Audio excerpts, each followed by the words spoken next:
Soňky ýyllarda we 2020-nji ýylyň içinde köp erwet ýagdaýlar we wakalar bolup geçdi.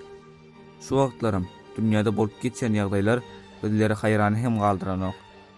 Gök asmanda her hili bilinmeýän uçan obyektler we cisimler görülýär we her hili ýagdaýlar bolup geçýär.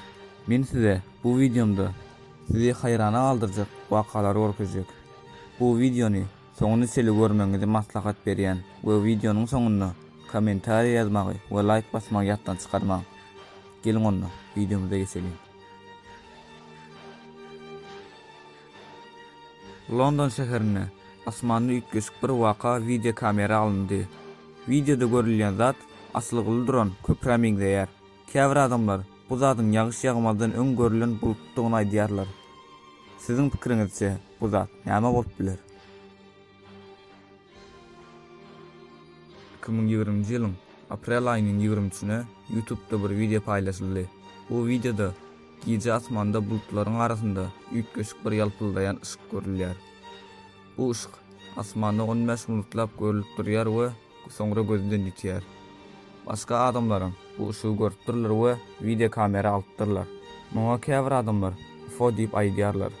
Käbir adamlar bolsa gije asmanda barlygy geçirdiler we barlygyň soňunda bu ışık döreji diýip aýdýarlar.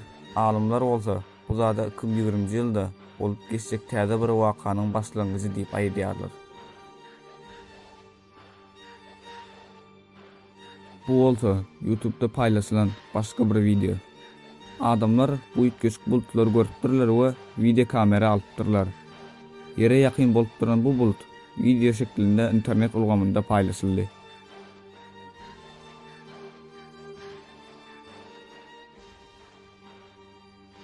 Gündüzüne adamlar asmanda täsin ýagdaýyň üstünden duş gelýärler.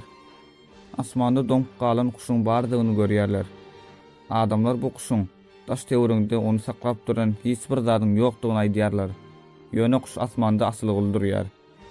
Adamlar bu kuş üçin gynansalar onu video kamera almana dowam edýärler. Siziň pikiriňizçe munyň sebebi näme bolup biler? Mehriban agdalarym, videom şundan ibaret. Eger videony halasaňyz like basyp we kanalyma agza bolup jaňjagy açmagy ýatdan çykarmaň. Özüňize gowja seredin. Indiki videomda görüşýänçe hoş, sag bolun.